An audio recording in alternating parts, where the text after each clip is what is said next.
उपस्थित हैं, मैं उनसे निवेदन करूंगा कि आज के प्रेस कॉन्फ्रेंस को संबोधित करें। धन्यवाद शर्मा जी। धन्यवाद शर्मा जी। मित्रों, ये आज की प्रेस का पीछे का उद्देश्य ये था कि काफ़ी समय से एक विवाद चल रहा है कि सरकारी नौकरियों में जिस प्रकार से रिक्रूटमेंट हो रही है और कांग्रेस और कुछ एक विपक्षी दल बार बार ये आरोप लगाते हैं कि साहब वैकेंसियां पुरानी हैं, उस तरह का आंकड़ा जो दिखाया जा रहा है वो गलत है। तो हमने to set the record straight आपके समक्ष एक छोटी सी एक्सरसाइज करके उसको प्रस्तुत करने का प्रयास किया है। मोटे तौर पर संक्षेप में यदि एक वाक्य में मुझसे पूछें तो मैं ये कहूँगा कि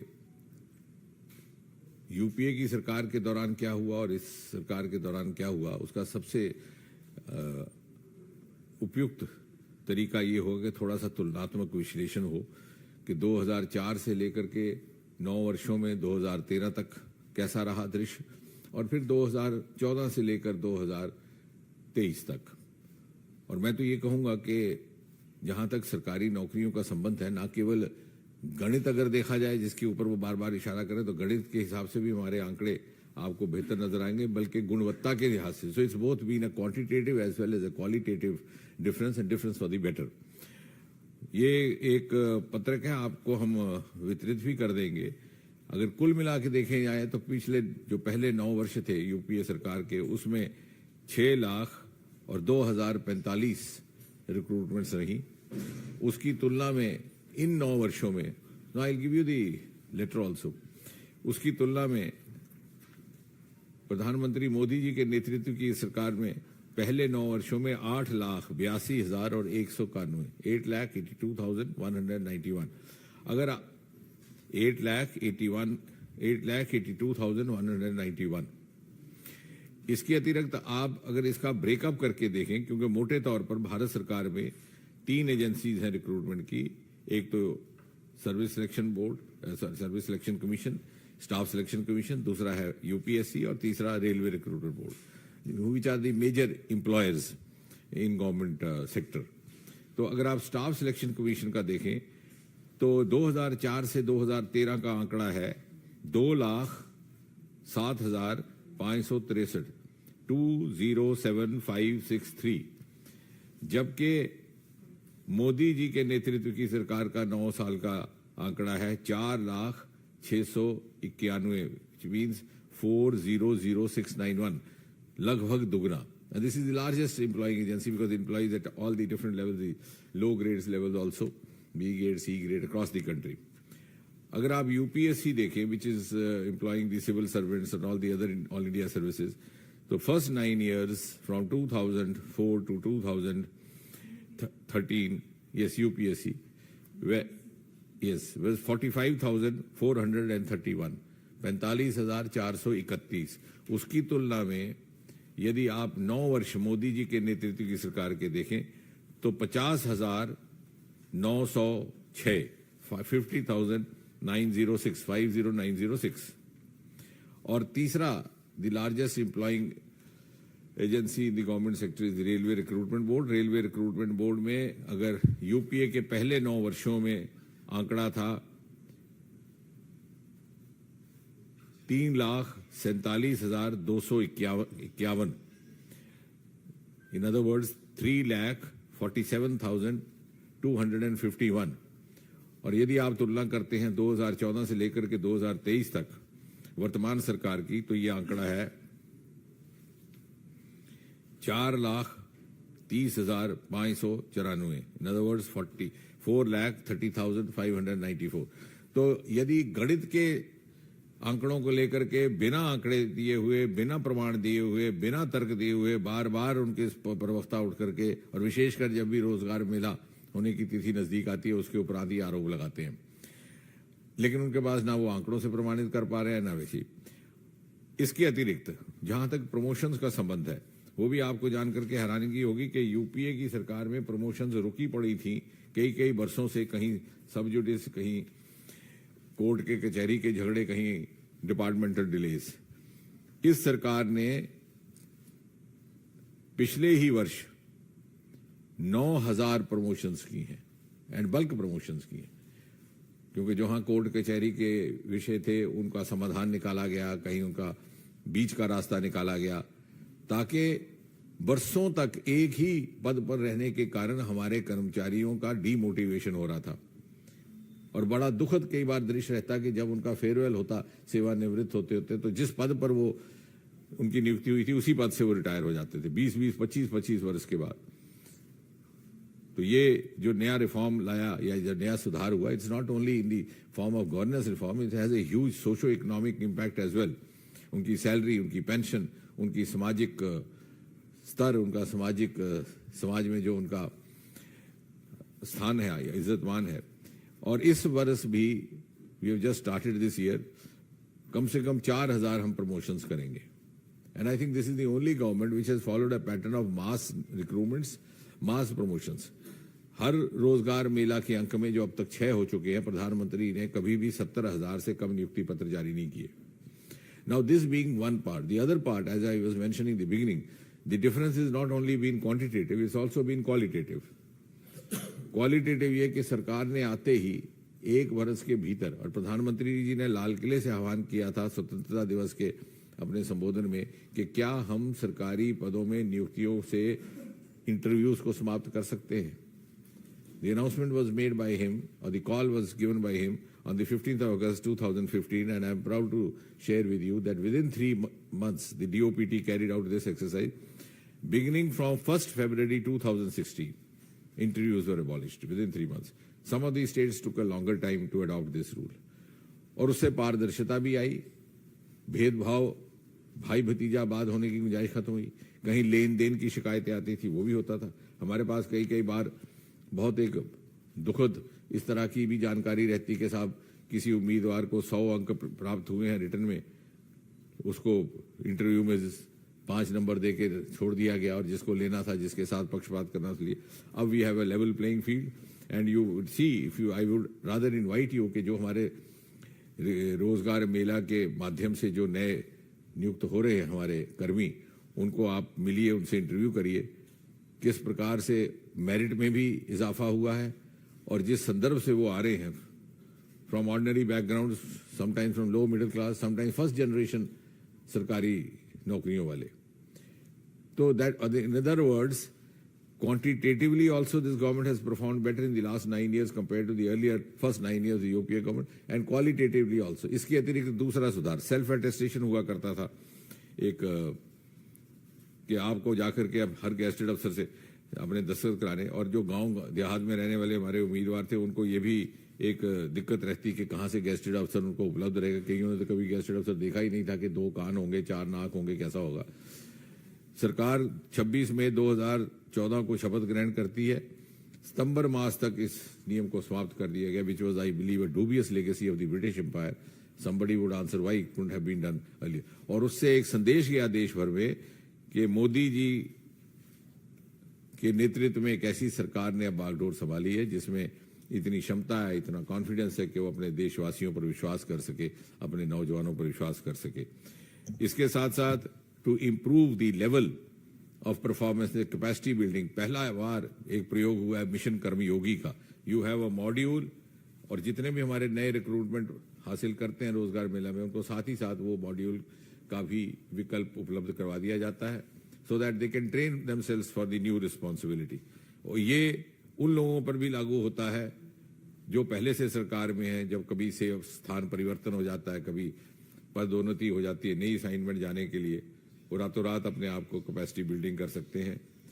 इसी प्रकार प्रिवेंशन ऑफ करप्शन एक्ट 1988 में बना, 30 साल के बाद उसमें संशोधन लाया गया, और अनेकों प्रावधान जो वर्तमान समय के अनुकूल समझे जाते थे। उदाहरण के तौर पर रिश्वत लेने वाले के साथ साथ रिश्वत देने वाले को भी आरोपी ठहराया गया, ताकि while prime minister Modi is following a policy of zero tolerance against corruption, at the same time the well performing officers performing with honest and integrity should not feel intimidated and should have an opportunity to perform to the best of their abilities। CP grams का हमारा है एक, जिसमें बहुत बड़ी एक success story है, विच दी other countries and the other civil servants of the other countries are coming here to actually watch and observe. हमारे यहाँ जो ग्रीवेंस सेल हुआ करता था, साल भर में पूरे देश से मात्र और मात्र 2 लाख कंप्लेंट्स दायर होती थी. It's a very small number considering the vastness of this country. क्योंकि कहीं कहीं वो वेबसाइट विजिट ही नहीं होती थी, कभी कहीं जवाब नहीं होता था. उसको कंप्यूटराइज कर दिया गया, ऑनलाइन कर दिया गया, टाइम बाउंड 5 दिन के अंदर अंदर शिकायत का निवारण करने का एक व्यवस्था कायम की गई. आज स्थिति ये है कि लगभग 20 लाख ग्रीवेंसेस हर साल आ रही हैं, because people are finding us responsive, prompt, timely. और इतना ही नहीं, अभी पिछले बरस क्योंकि हमें लगा कि केवल ऑनलाइन है तो इसमें ह्यूमन इंटरफेस भी है, we have also started a help desk, human help desk. शिकायत के निवारण के बाद उसके साथ एक ह्यूमन बीइंग, एक कर्मचारी हमारा उससे बात भी करता है, आगे क्या करना है उसके लिए उनकी काउंसलिंग भी कर सके. पेंशन्स का विभाग जो है, ये मैं थोड़ा सा इसलिए दे रहा हूँ, अदरवाइज चले तो सारा दिन चल जाएगा, लेकिन ऐसी चीजें जो शायद कभी कभी समाचार पत्रों में नहीं आती, शायद हम भी वो साझा करने में थोड़ी सी पीछे रह जाते हैं और इस कारण विरोधियों को बिना तर्क के बात करने का मौका मिल जाता है.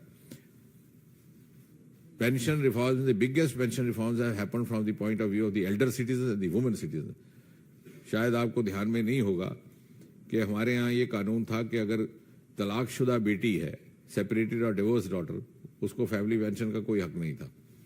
अगर उसके वालिदैन का, माता पिता का देहांत हो जाता है या जो भी गार्डियन है, unless she goes to the court and gets a divorce judgment. अब आप देखते हैं इस देश में डिवोर्स की जजमेंट लेने में 20-20 साल लग जाते हैं कि लोग.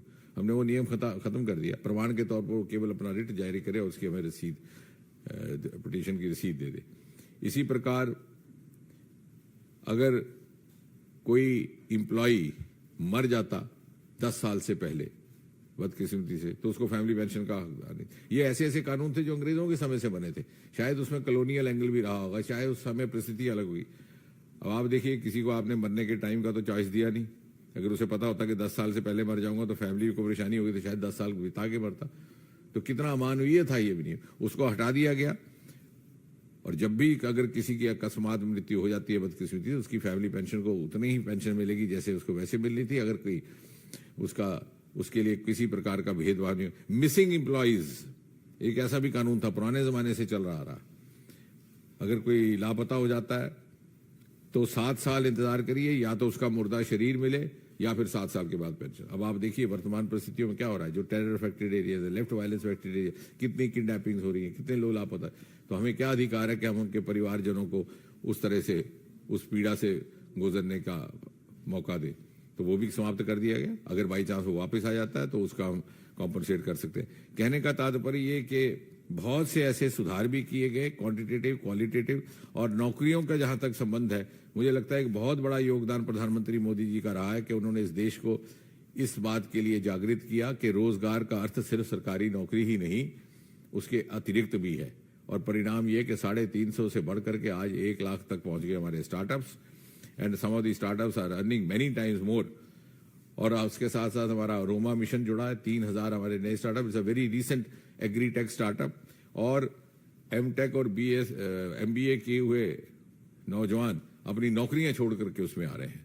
तो एक नया विकल्प, खादी का विकल्प. हमारे घर में खादी थी लेकिन हमारे यहाँ उसका कोई इस्तेमाल नहीं था. आज भी है turnover of 1 lakh crore.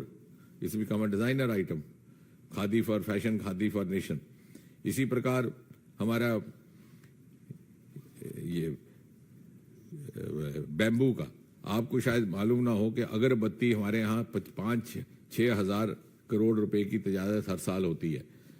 Bamboo हमारे यहाँ और अगरबत्ती बाहर से आती थी, कोरिया, वियतनाम इत्यादि. क्यों?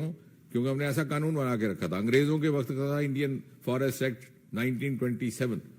उसको संशोधित कर दिया गया. होम ग्राउंड बैम्बू से बाहर निकाल दिया गया. आपके घर आंगन में नॉर्थ ईस्ट में, मध्य प्रदेश में कितना बैम्बू है. उत्तर भारत में भी कई ऐसे जिले हैं, आप उसको इस्तेमाल में ला सकते हैं. और साथ ही साथ इंपोर्ट ड्यूटी बढ़ा दी गई, 25% कर दी गई. आत्मनिर्भरता भी बढ़ेगी, गुणवत्ता भी बढ़ेगी. और आने वाले समय में अगर आपने अपनी भौगोलिक भूमिका निभानी है द ग्लोबल वर्ल्ड, तो आप you will be living up to the global challenges, global benchmarks and global parameters. So that is also, in a way, Prime Minister preparing us for Vision 2047 to give a lead to the rest of the world. इस तरह से और बहुत सारे आंकड़े हैं, पर मुझे लगता है कि आज के लिए इतने ही काफ़ी हैं, क्योंकि ना इससे ज़्यादा हम परोसेंगे तो वो भी ठीक नहीं और आपके लिए भी ठीक नहीं।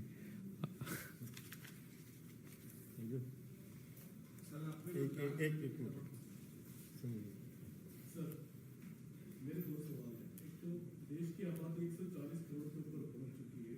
आपको लगता है कि जिस मात्रा में आप लोग नौकरियां दे रहे हैं वो पर्याप्त है? क्योंकि बेरोजगारों की संख्या काफी बड़ी संख्या में होती है। दूसरा, सर, राहुल गांधी ने जो आरोप लगाए कि कई सारे कॉर्पोरेशन BSNL, MTNL, NTPC लगभग 50 लाख पद खाली पड़े। नहीं, इस प्रश्न का उत्तर दो भाग में। पहली बात तो ये है कि हम ये ना समझें कि हम 140 करोड़ हो गए तो हमें नुकसान हो गया। We can use our population as a dividend, as a profitable dividend. अब क्या हुआ कि हमारे यहाँ, वो भी आपके लिए रोचक बात होगी, number of pensioners has increase compare to number of serving employees. पहले ऐसा नहीं था, क्योंकि 1947 में लाइफ स्पैन 50 साल था, 55। अब लाइफ स्पैन 65 तक पहुंच गया, बढ़ता जा रहा है। लेकिन रिटायरमेंट एज जब 60 है, तो जब हमारा नागरिक सेवानिवृत्त होता है तो ऊर्जा भी उसमें भरपूर रहती है, उसमें अनुभव भी रहता है अपने काम में, उसको एक्सपर्टाइज भी रहती है। तो उसको कैसे उपयोग में लाना, उसके लिए भी हम कई सारी योजनाएं बना रहे हैं पेंशन विभाग में भी। और ये जो स्टार्टअप्स हैं, स्टार्टअप का अर्थ ये नहीं है कि नौजवान के लिए। हमारे पास बहुत बढ़िया स्टार्टअप्स ऐसे हैं जो सेवानिवृत्त होकर के काम कर रहे हैं। मिलेट्स में हमारे 2 बड़े सक्सेस स्टोरीज हैं स्टार्टअप्स की, वो दोनों ही +60 हैं। तो कहने का तात्पर्य कि we can use this huge population. एक तरफ हमारे यहाँ क्या है कि अगर आप परसेंटेज देखें तो 70% below age of 40, total number देखें तो एल्डर सिटीजन भी बढ़ रहे हैं। तो उस सारे को अगर आप ध्यान में रखें, और नौकरियों का वही उत्तर जो मैंने पहले कहा कि हम रोजगार को सिर्फ नौकरी ना समझें। नौकरी, सरकारी नौकरी, तनख्वाह याफ्ता नौकरी जिसको कहते हैं, सैलरीड जॉब की तुलना में जो नए विकल्प लाए हैं मोदी जी ने, उसमें शायद और भी कई आमदन के बायोटेक स्टार्टअप्स पहले केवल 50 होते थे, आज बढ़कर के 6000 हो गए। हमारे जो अनएक्सप्लोर्ड रिसोर्सेज थे, हिमालयन रिसोर्सेज, एरोमा मिशन, ये सारा हिमालय का, या ओशन रिसोर्सेज, पहली बार ओशन पर काम शुरू हुआ। डीप सी मिशन का प्रधानमंत्री ने लाल किले से घोषणा की। तो ये ऐसे कुछ क्षेत्र है जो हमारी अर्थव्यवस्था में भी वैल्यू एडिशन करेंगे, जो एम्प्लॉयमेंट भी जनरेट करेंगे, और साथ में हमें ग्लोबल रोल भी देंगे। विकास जी, एक मिनट हो गया, एक ही क्वेश्चन हो गया।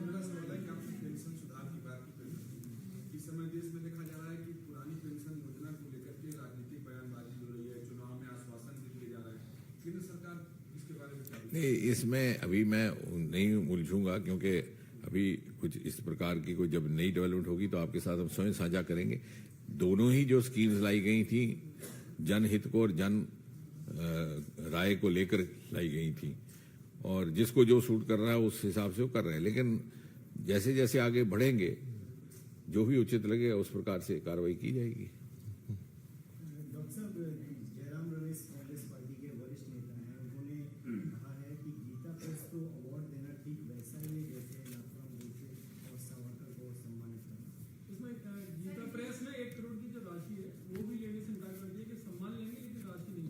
आपने खुद ही उत्तर दे दिया। नहीं, आपने बहुत अच्छा उत्तर दिया।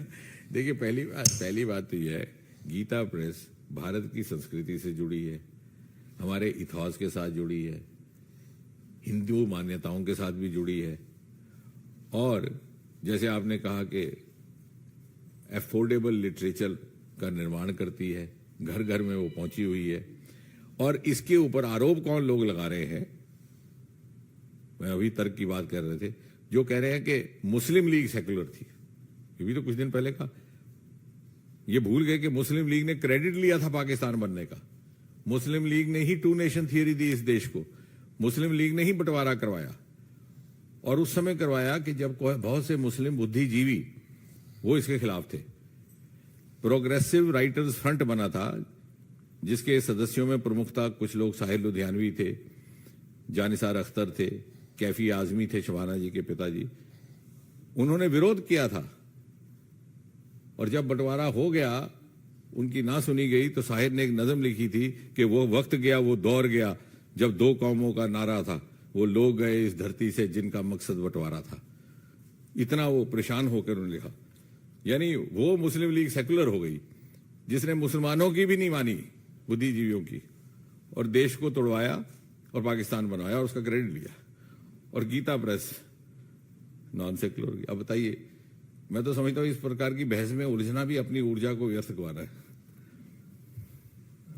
आमोद जी, एक प्रश्न है आपके कि सोनिया मिनिस्टर के गए हैं मणिपुर को लेकर जो वहाँ पे लगातार विवाद मचा हुआ है, सामाजिक हिंसा हो रही है, उसको लेकर अभी तक बीजेपी और केंद्र सरकार थोड़ा सीखी है। मुझे लगता है कि ये बड़ा संवेदनशील विषय है। इसमें आज की वार्ता में इस विषय पर कोई ज्यादा चर्चा नहीं करेंगे, लेकिन इससे जुड़ा हुआ ही आज के प्रेस से जुड़ा हुआ ही प्रश्न पूछे। गृह मंत्रालय संज्ञान लिए हुए है। उचित समय पर जो जानकारी देनी होगी वो स्वयं देंगे अधिकृत तौर पर। Sir, just additional one.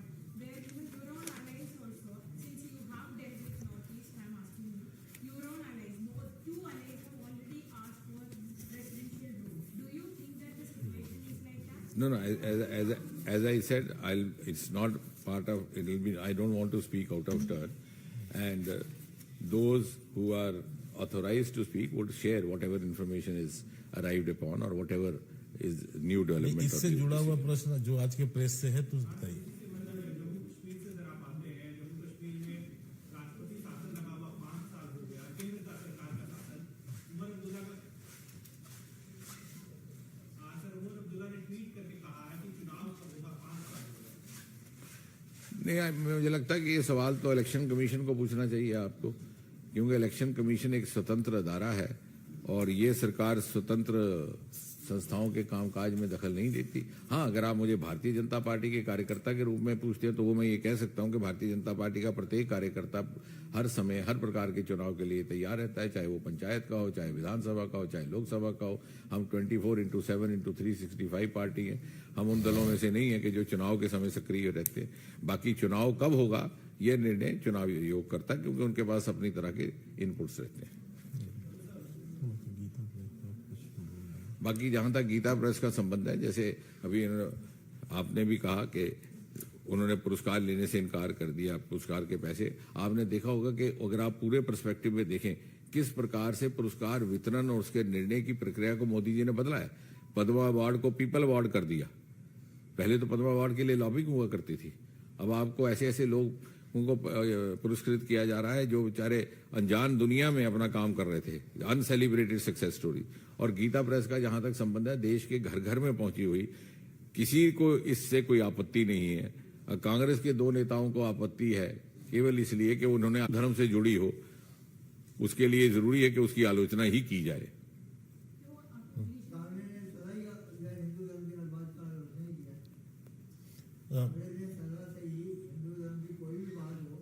ठीक है, और ये केवल हिंदू धर्म हो, भारत की संस्कृति से जुड़े हुए, हमारे इतिहास से जुड़ा है। इन्होंने कोई विभाजन तो नहीं ना किया जैसे मुस्लिम लीग ने किया। तो मुस्लिम लीग आपको प्रिय लगी। रविंद्र जी, आप कुछ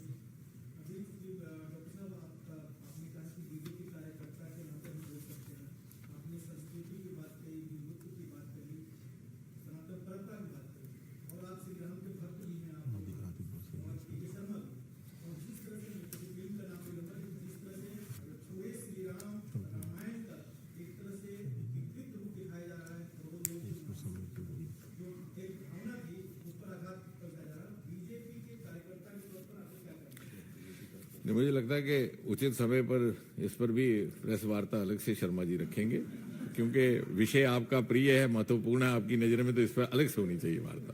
थैंक यू सर।